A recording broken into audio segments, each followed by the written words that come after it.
Everyone, Planet SM, welcome to part 3 of our Revell 125th 69 Camaro video build.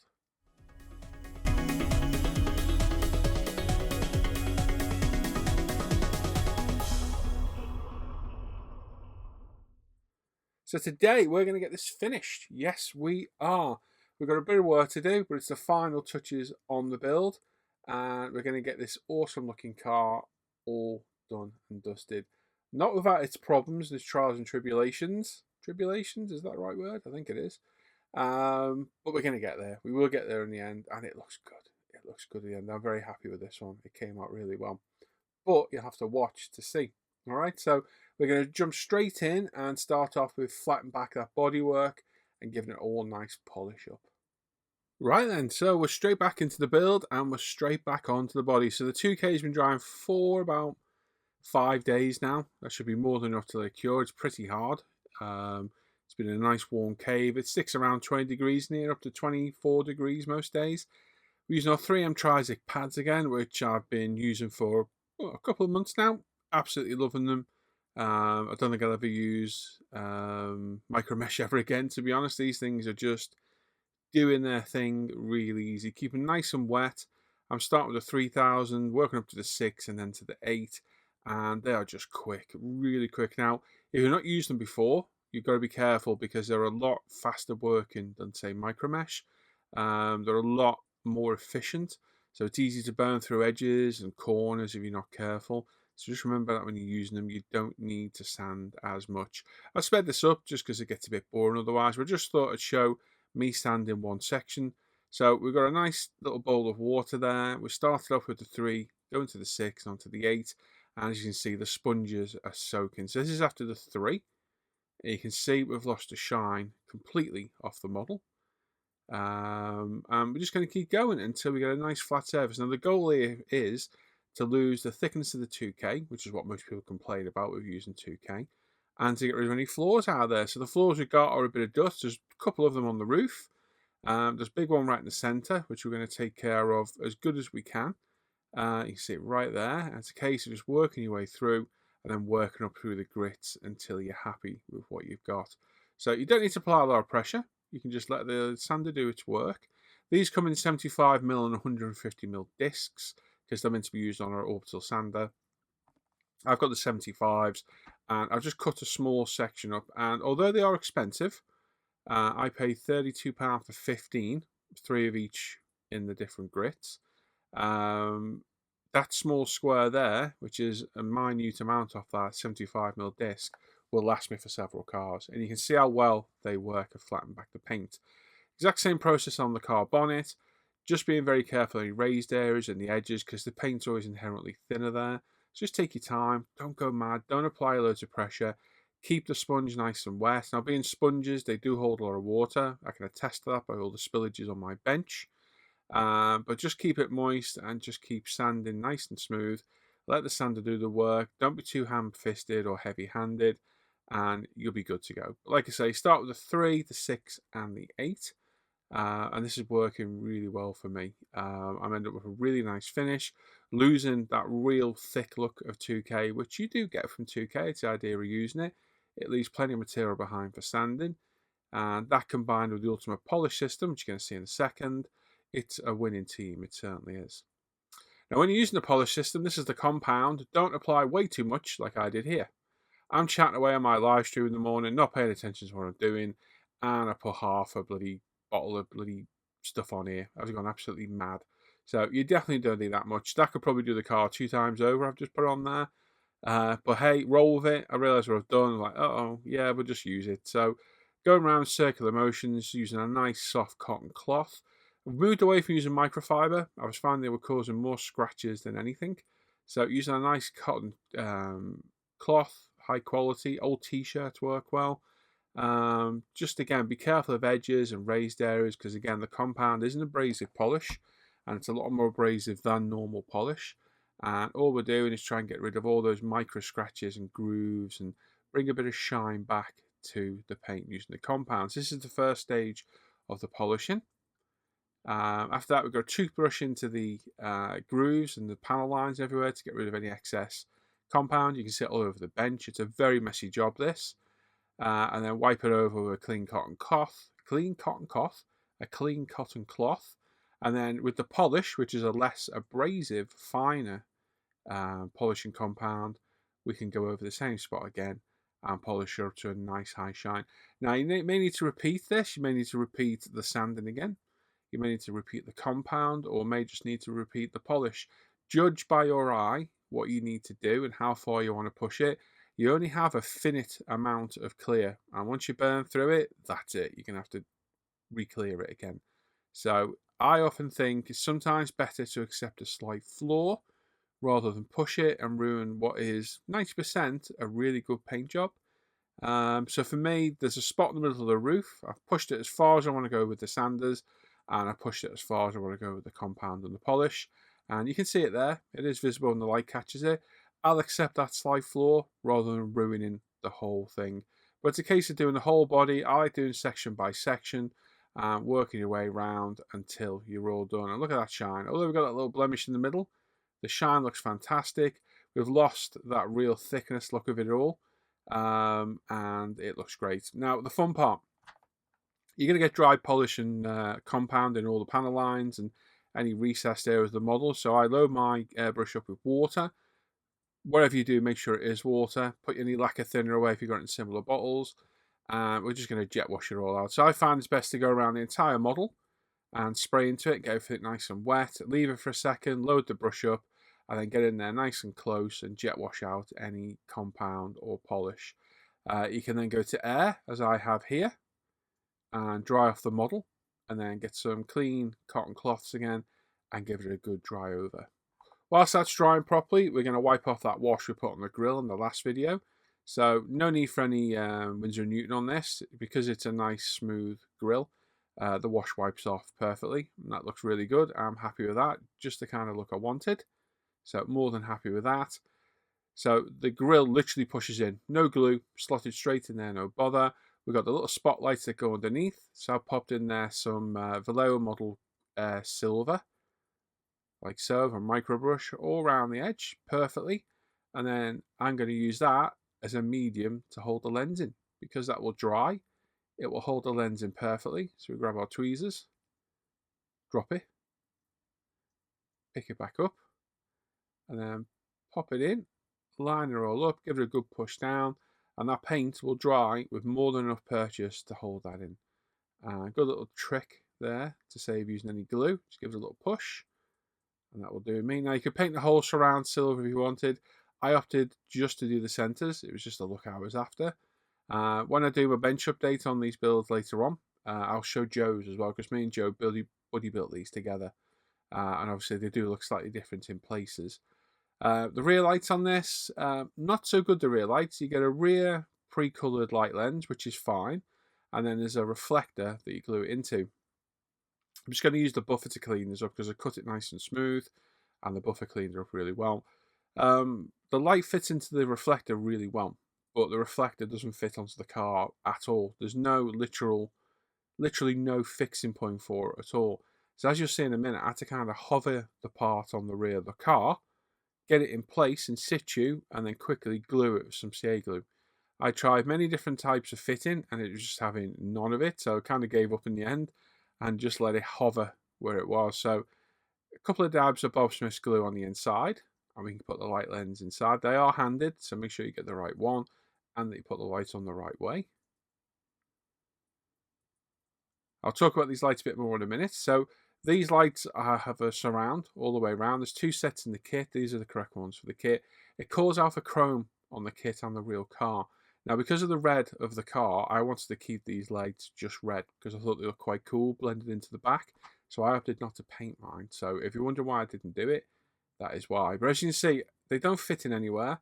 So I'm just lining them up with the tweezers, so they're roughly lined up where they need to sit. Just have a quick look on the other side. Yeah, they look okay. So where I had it there was perfect, so I'll pop it back in. And like I say, there's no real locating point for them. Really disappointing. It's one of the things about this kit. It's been a good kit, but it's been really, really disappointing in places. It really has been a bit frustrating in areas. If you're watching the live streams, you heard myself and Joe moan and complain about it at times. And it is a really good kit in places and awful in others. It really is. Sorry about my phone going off. So I just loaded up some CA glue on those lovely precision nozzles. And then hit it with a kicker. And that's it. Job done. They are in place. The bulkhead, I've still got a few parts to paint on this. I can paint those when they're in. Right now, I was more concerned on getting this body shell on the chassis because I had already test fitted it and knew it was unbelievably tight. And I'm not going to be proved wrong by that at all in the end. So the bulkhead's in. It's been glued in place. Hit it with some kicker again. Like I say, we'll deal with the precision painting, the detail painting later on. Clear parts, just 2 to go on this, the rear screen and the front screen. They cut off perfect. I've got my dad's glasses case there, as you can see, and a nice clean glasses lens cleaner cloth to clean the part up, which is what I always do. There's a couple of nice locating points that we can glue. So we're hitting this with our normal CA glue because we've not had good luck lately with the Bob Smiths on clear parts. The last few models that I've put it on, the static has dragged the glue up the window and ruined it. So just normal cheap CA glue. It's the twin pack listed in my Amazon store in the description down below. Hit it with some kicker. Get a fresh brush because that one's toast. And just touch it to the kicker, let the capillary reaction flow around. Job done. And then we'll put a little bit at the top as well, the tiniest little bit at the top. You just want it so it just touches the glass. It doesn't need to go underneath. We don't want that. And then use your kicker. I've just touched that to my t-shirt to get the majority off. And just touch it to it until it dries. And there we go. Same with the front screen. Fits in beautiful. You've got the sun visors underneath. We'll paint those later on. We'll get those black. And you can use those as glue points. So very handy points for gluing.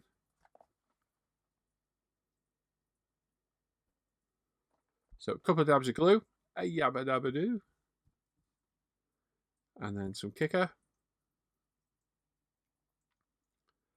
Keep it away from your screens, the kicker, because it will absolutely destroy clear parts, as I found out the other week.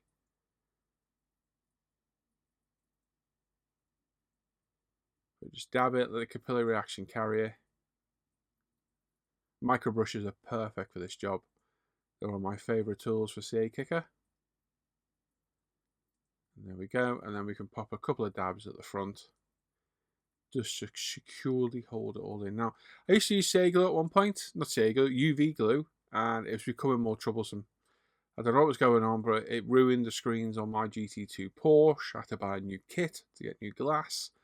So I've gone back to the old tried and tested method of CA glue, which worked perfectly on this. As you can see, on parts that are raised and might have some capillary reaction, I dabbed the brush onto my t-shirt to get rid of the majority of it. With those in, fully dry and cleaned up with that glasses cleaning cloth again, we can get our interior in place. So it slots forward. There's a little hole and a little nubbin at the back, I suppose we could call it. Don't press the glass in, Joe. Definitely don't press the glass in. And then just push it down. Get a dab of glue in the top. And a few strategic points. So on either side and right in the middle. Make sure it's seated properly and then push it fully down on that back end so that that sits into its locating point, like so. There we go. Then grab our kicker again. And I'm a bit out of shot, but you can see what I'm doing. We're just touching the CA glue again. Now, I already test fitted this. If you remember at the beginning, we glued that rear valance on. Apparently you're not supposed to. We kind of knew that, but we kind of checked it out and thought if we remove this off the back, we'll get it in. And you can, but oh my God, is it tight. Literally the tightest body shell I've ever put on in a car in the 140 odd cars I've built. It was ridiculously tight. You'll see it in a minute. It was borderline not going to fit. It really was. So I've just snipped through it with the Tamiya cutters. Was going to razor saw it off, but decided not. And I've sped this bit up because it took so bloody long. So the front goes in. Everything hits the firewall. The distributor hit it. The air cleaner fell off. Everything. So push it in as much as you can. Spread out the side wings or fenders, and then repeat the other side. As you see, it's hitting distributor. I'm thinking, what the hell do I do here? Thinking, okay. So let's just make sure it's all pushed forward. I sped this up. This was originally about 4 minutes long because I'm chatting, I'm looking at it, thinking, how on earth am I going to do this? I was like, okay. So my main thought was we're going to get past that bulkhead. So we'll open the sides up to get the wheel arches in, like so, which is really tight as well. And then the distributor's in the way, so I'll just get my tweezers behind. And there we go. We got that in. And then on the back end, we just need to separate very gently there and get the rear wings over the side skirts as well, like that. And then into the back, over the back there. Just very gently. There we go. One side. And then very gently the other. It literally just fitted, and I mean only just fitted. And there we go. A sigh of relief. And it sits absolutely perfect. So thankfully, look, you can't see where I cut it off, so that's good. We've got the front bumpers and the rear bumpers to go on. So they have a very slim locating lip where they go on. So I put some Seagull on there. Make sure it's all lined up. Get it in place. And then this is where you're just going to have to sit and hold it for a little bit. Make sure it's all in the right position. And then give it a little bit of pressure and just sit there for a minute. Breathe some hot breath on it if you can. CO2 in your breath helps dry CA glue. But it's a case of just holding it for a second or two. And there we go. That's that in place. Make sure you get no CA glue on your fingers at this point. You don't ruin all your hard work on your paintwork. And then a few dabs on the back as well. Like so. And we get the rear one in. Loving those rear lights. I'm glad I didn't paint them chrome now. I like the way they blend into the black because it looks just like the body colour. That was kind of the plan I had all along. One regret I've got is I hand painted that rear panel. I wish I'd masked it off and painted it because I think it would have looked better. But hey, it is what it is. As you can see, we lost a few parts off the engine there. The carbs have fell off and what have you. We'll sort that out later on. We're going to do our side light markers now. So we're going to brush paint in some Tamiya X27 and 26, I think it is. Clear orange. Just brush it into the very centre of the lights. So there's that. While we're there, we've got squirreled on the way. I'm going to put the number plate on the back. Or the number plate surround, should we say. So that's just glued in place with some Bob Smiths. Again, just get a little dab of glue on. Hold it for a second or two. Make sure it gets some purchase and gets a hold of it. Then we can get unsquirreled and go back to putting the red into the rear lights. Now we're putting acrylic paint, alcohol-based acrylic over lacquer, so over 2K. In fact, if you do get a little bit extra, like I have here, you can just quickly wipe it off. There we go, job done. And then trying to refix our engine. Now my hood wouldn't shut, my bonnet wouldn't shut with the carbs in place. So I had the carbs were in two pieces, so I had to take the very top piece off. You can't see them anyway, under the cleaner, and then put the air cleaner back on, and it fitted in then. So I put a couple of dabs of CA glue on top, and just glued them in place. It was a bit haphazard, not the best way of doing it, but Joe's bonnet fitted perfect. Don't know what he's done differently to me, but mine just wouldn't close with the carbs in place. While we're at it, we're going to paint up our brake master cylinder as well. Just going to do the outer bit in silver, and while I'm there, I'm going to paint the battery connection terminals in silver, like so. And then do the battery fill points as well in enamel red. Do love these enamels. They're great paints as long as you're not going to handle them. If you're going to handle them, they don't like it. They rub off. They take forever to dry properly. Engine bays, not my most favourite bit. I think it's because I've built mostly Revell kits where they kind of let themselves down a little bit. Some of the Tamiya kits I've built, like the BMW 6 Series and the 8, they were really good. Really good engine bays. Well, I know the 8 Series is a Revell kit, but hey. But with that air cleaner glued in place, kind of floating a little bit, but it looks fine. It looks really good. The bonnet does shut, but without it, it wouldn't. So no idea what's happened there. But either way, I am not all that bothered. I very rarely look at the engines, so quite happy to have it as is. Mirror, now we left some deluxe glue and glaze out to go nice and tacky, because I hate using CA glue on exterior parts. So once it goes nice and tacky, it really does get some good grip. Just looking for the mirror placement. I'm going to pop it on. You'll see, even though it's just water-based glue and glaze, it does grab really well. If you leave it out to go nice and tacky, it does grab really well. There we go. Pop that on, leave that alone. And then we've got the Z-28 chrome badges to go on the side. We were talking about these, me and Joe. These are a little bit overscale. They're just a little bit too thick, but they look all right. Tracy, who's also building along with us, managed to get a PE set that had these in PE. But obviously, with the time scale me and Joe were working in, we finished this kit in 10 days. That wasn't really any use. So we opted to use the ones that come with the Revell kit. So a little dab of Bob Smith's glue, get them in place, get it lined up. So there's two, one either side of the front, in front of that marker light. There's one on the grill. So the flat ones are for the side, the ones with the lips on are for the front and rear. So again, just little dabs of glue where we need them. And then very carefully get a hold of them with your tweezers.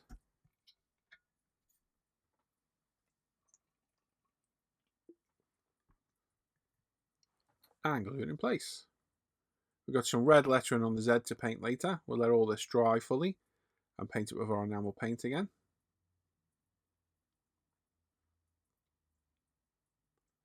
Just get it all lined up and then leave it be. There we go, that's looking really good. And same on the back. And if I'm out of shot, but I'm literally placing the badge in place. Door handles, I brush paint with the Revell Model Air while I had it out on the bench. And the door locks, I use one of my cheap pointy cotton buds. Touch the paint on the end of it. I'm just wiping off a fingerprint just underneath. There we go. And then just touch it to the lock, and it was nearly perfect. I got a little bit go over the edge. We'll be in wart-based paint over 2K. We can just lick a cotton bud. I didn't lick it though. One of these very pointy ones that I have. Again, you can get these in my store down below. We can wipe off any excess silver. And there we go. Repeat that for the other side, and we're done. And then with some red enamel paint, we're going to paint the Z on the Z-28 badge, depending on where you're from. And there we go. We go around all four of those and do that.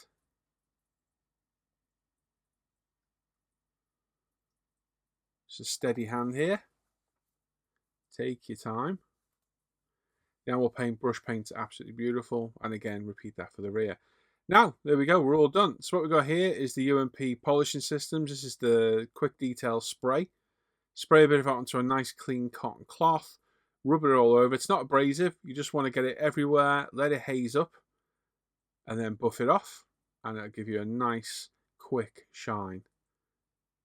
So good stuff. Just be careful of any parts you just painted or super glued. Make sure everything's dry. Watch that wing mirror because it will knock off very easily. And just work your way around slowly. Like I say, you just want to wipe it on so it gets a nice haze. And then with another clean cloth, you can buff it off. And you'll get a beautiful shine off this. It's really good stuff. Again, you can get that from umpretail.com. Again, the links are down below in the description. So I sped this up fully because I don't normally show this, but I thought I would today because it's a pretty paint. It looks really good. And I just thought I'd show me giving it a good buff up. The paint turned out fantastic on this. It really did. I'm so happy I went with this colour. Big thanks to Joe for putting me onto the Mr. Colour Clears. If it wasn't for his builds to inspire me, especially the Chevelle, I probably would never have bought them.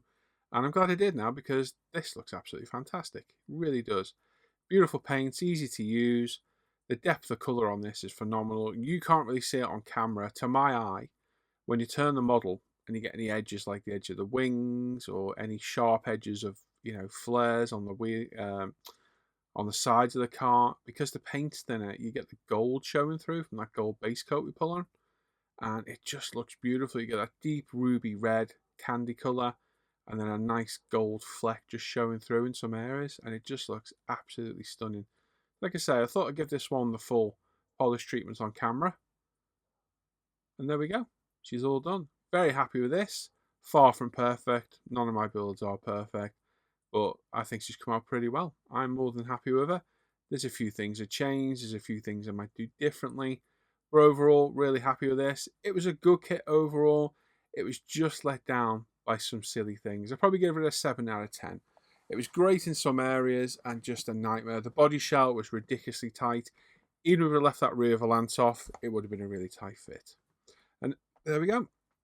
There's some pictures. So this was a 10-day build between me and Joe Camilleri. It was a buddy build, so we worked on it together. When we were in the Hangouts together, we worked on it. We kept it the same stage, and we tried to stay together the whole way. And it worked out really well. We problem solved together. We figured out how we were going to approach things, how we were going to do things. And the chalk and cheese cars, I'll show Joe's next to mine in my bench update. Joe's is blue. It looks absolutely beautiful. It's just, it was good to buddy build. We've got a few more of these coming up, which I'll talk about at the end of the video. But this was primed in Mr. Zevsa 1500 black, base painted in Tamiya TS21 gold, then 10 coats of Mr. Hobby clear red 102, I think it is. With kit decals went on fantastic. We did the chrome with Mr. Hobby super metallic duraluminum. We did the Gravity 2K clear, which again beautiful. Kit wheels were left chrome. I left all those chrome, as were the front grille. The rest of the parts were stripped and painted in the duraluminum from Mr. Hobby again. The stance of the kit is fantastic out of the box. Really, really nice. Interior is black on black, so mostly LP5. I did embossing powder for the carpet inside. There it is on its turntable as well. And we added some silver accents here and there on the inside. Overall, like I say, decent kit to build, just let down by some stupid points. A bit frustrating at times to work on, but really enjoyable build. Like I say, building it with Joe, it was good fun. And we've got another build due very soon. We've got a whole host of them. We've got an AMT 63 split window Corvette build due at the end of the month that myself and a few of the lads are taking part in, hopefully. So you should see that very soon. And there we go. There's my Revell 69 Camaro Z-28. And there we are. That's my third build of the year done. That's build number 3. And I much prefer that style of building. It's like I'm building without doing a video build. It's so much easier and quicker. I'm not stopping, taking time out. 2 days off I can take doing videos as I'm looking around the video editing and what have you. And it does put a bit of a strain on the build. So I think from future going forward, I will keep videoing like this. It'll just be the build process. And on the whole, I'll probably get all the videoing done, then make the videos at the end. And I think it's going to hopefully add a bit more enjoyment to me with the builds. And it'll hopefully speed up the builds a bit more so you guys get more content out there. The other thing I need to talk about as well is the content. I have been trying to keep 3 builds on the go lately. And I find it really difficult because I never seem to get anywhere with a build. I really want to work on my Model Fatty Hero 12 scale 250 GTO.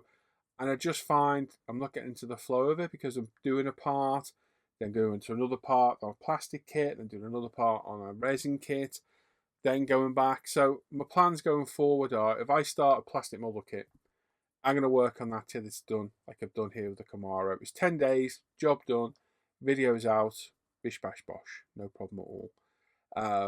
Going forward, we'll do the GTO. I'm going to do 2 or 3 videos of that in a block, and they'll all be released together.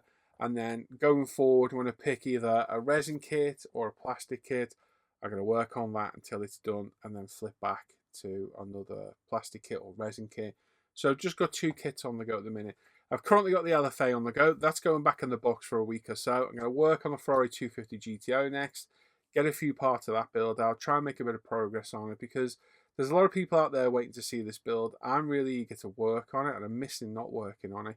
So I think going forward, this is the more sensible approach to do. But let me know your thoughts in the comments down below. I'll certainly take them on board, but it's just becoming too much of a workload and taking the enjoyment out of the builds because I just keep stopping and starting. And you get that flow going. And that's what you enjoy about it. When you got to keep stopping to, start new projects, pick it up, think, where was I at with this? It can take me a while to get back into it. Where having the flow of the build on the Camaro, it's just kept me going. Just has. And doing the buddy build with Joe was great because we spared each other along. So that's it. There are other buddy builds planned. At the end of the month, there's an AMT 63 split window Corvette buddy build with myself, Joe. Paul J. Lewis has got one. I think Simon said he might get one. I think Tracy's got one. There's a few others bought one, so there'll be a few of those. I think there'll be a bit more swearing in that video build. We'll see. So keep an eye on the live stream to that for me and Joe effing and blinding in the mornings. But looking forward to that one. So like I said, I've got 2 weeks till that comes in force comes around. So I'm going to do a week's work on the 250 GTO and then get the LFA build done by the end of the month as well. That's the plan anyway. And then we can crack on with the AMT Corvette. And then I think the build after that will be the BMW from Kitbox, because I'm really eager to build that kit. And then we've got a plane build and a truck build in the future coming up for myself and Joe as well. So lots planned, and hopefully we can get through them and get them sorted. There we go. Very happy how this build turned out. It was a pick of a kit in places. Like I say, I give it about a 9 out of 10. It was good in places, awful in others. That body shell is the tightest body shell I've ever put on a car in the 140 odd cars I've ever built. Joe had similar problems with me with everything, but I think it's fitted a bit better than mine, to be honest. And Joe's looks lovely. I will show Joe's in my bench update when I recap my builds, because I've got 2 or 3 builds to go over. I'll put Joe's in there as well, so you can see the work he did with me. And yeah, overall good kit. Happy with that paint job. That turned out really well. And it's a great looking car, that 69. It really, really is a beautiful looking car. So an enjoyable build. Nice to buddy build with Joe. Thank you very much, Joe, for joining me in that. It was good fun, mate. It really was. And here's to many more buddy builds in the future. There we go. So like I say, next up you're going to see some 250 GTOs, and then the LFA, and then the 63 split window Corvette. As always, if you want to support me, and well, my videos rather than me, there's a Patreon link down below. You can click on it, pick the applicable tier. You get early access on the videos, exclusive builds, exclusive how-tos. There's loads of perks to be coming in, and you keep me going making these videos. It's your support that does it. There's 50,000 subscribers on this channel, 57,000. I've got about 120 patrons, and it's those 120 keeping this going. So thank you all that are. If anyone wants to become a supporter, there's links down below, and it does help keeping this going. It really does. Without your support, I couldn't do this. There's links down there to everything else as well. UMP Retail, the forum, the Facebook page of ISM, all the live show stuff, the Off Air Hangouts, my scale mates, my personal emails down there as well, and my personal modelling page is down there as well. And make sure you sub, give the video a thumbs up, click the bell notifications to get notified all the latest videos, and make sure you leave a comment. I do love reading all your feedback on the videos, and I will see you all next time. So enjoy the rest of your day. Take care, everybody. Bye-bye.